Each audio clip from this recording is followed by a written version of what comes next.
but how will these overnight cues impact our own markets? We have our research team joining in with just that. What's the trade setup looking like, the stocks that are likely to be in the news, and the action from the F&O space as well.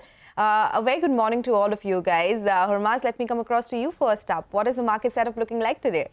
Morning, Sonal. And yesterday, sometime around in the afternoon, Mangalam highlighted a word. It called it wobbly, and that's what the market has been over the last few trading sessions. And yesterday was no different. And we've been highlighting this for the last few days that the FIIs have been extremely net short on the market, and that may lead to some short covering. That happened yesterday, but not before. The Nifty fell to levels of 21,820 and then recovered almost 300 points from those levels. So that was the case for the Nifty. The Nifty Bank also saw a recovery of 700 points from the lows of the day. What has not changed, though, is that the FII selling continues, and around 4,000 crores came in yesterday. So taking that total number over last week and yesterday to well above 25,000 crores now for the FII selling figure. What has also not changed, though, is that the VIX continues to surge, and from that April 23 low of around 9.8, the VIX has almost more than doubled in the 13 trading sessions that have taken place so far. The broader markets remain mixed, but the pain in some of the small caps continue, but that is also because of some stock specific earnings reactions that we saw yesterday. So the small cap index was the underperformer.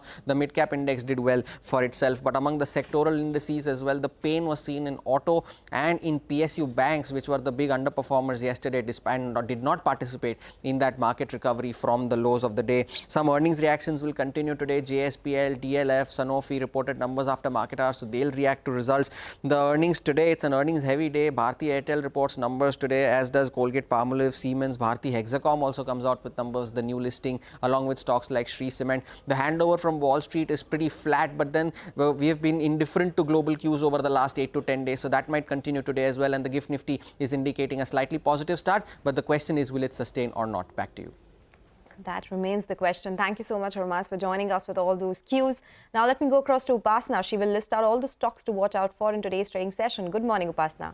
Good morning, Sonal. First up is Cochin Shipyard. The company has secured order in the range of 500 to 1,000 crores from a European client for construction of hybrid service operation vessel. That's the reason the stock will be in focus today.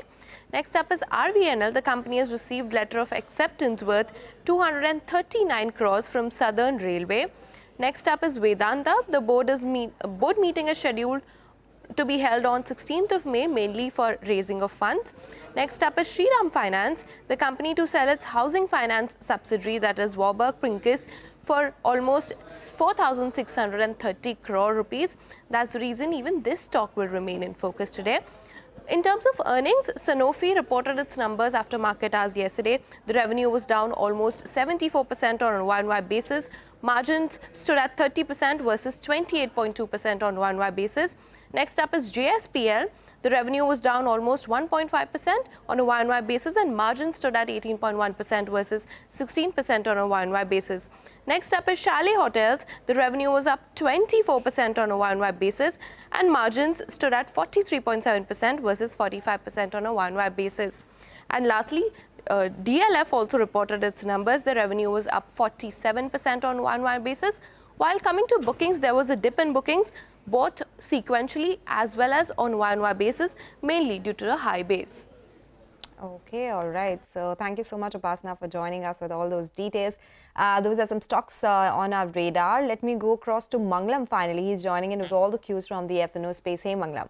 Good morning. So yesterday, the Nifty recovered nearly 300 points from the day's low, and it was a very volatile trading session. But typically what happens is that when there is some fear and there is a swing low which is made, from there, if the market recovers, then looks like that swing low is extremely formidable for the near term at least. So that low of 21,821 is an extremely important support to watch out for. And it's from this 21,750 to 21,800 mark where the Nifty has seen a bounce multiple times in the past as well. So have we made a low or not is the big question. The important part is that the second rally that we saw towards the second half of trade saw the Nifty Bank participate and the Nifty Midcap Index as well, which was underperforming for most part of today's trading session. So that makes bulls a little more relieved than earlier. But what's not relieving is the FII selling, which is 4,500 crore in the cash market. One would have thought that with a 300-point recovery from the lows, there would be some short covering, but that wasn't the case to be as well. In fact, the FIIs went ahead and sold more in the index futures, almost 1,000 crores.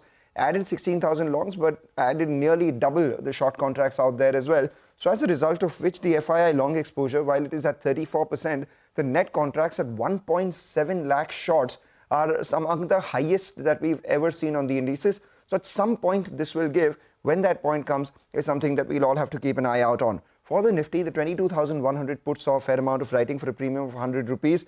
And on the way up, the 22,100 call and the 22,200 calls both are equally active, telling you that the range for the market would be 22,000 at the lower level, and on the way up, maybe between 22,300 and 22,350 is where we would see some sort of resistance. And that ties in perfectly with the technical setup as well. The 100-day moving average 22,000, and between 22,300 and 22,350 are both the 50 and the 20-day moving averages. It's a Tuesday, which means it's a financial services expiry today as well. So to that extent, the 21,800 call out there is extremely active.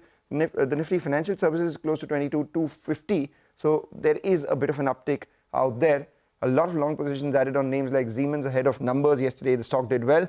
And I'm watching out for Piramal Enterprises enters F&O ban once again. Okay, all right. Thank you guys for joining us. So that's the Power Prep segment and the cues for the day. Time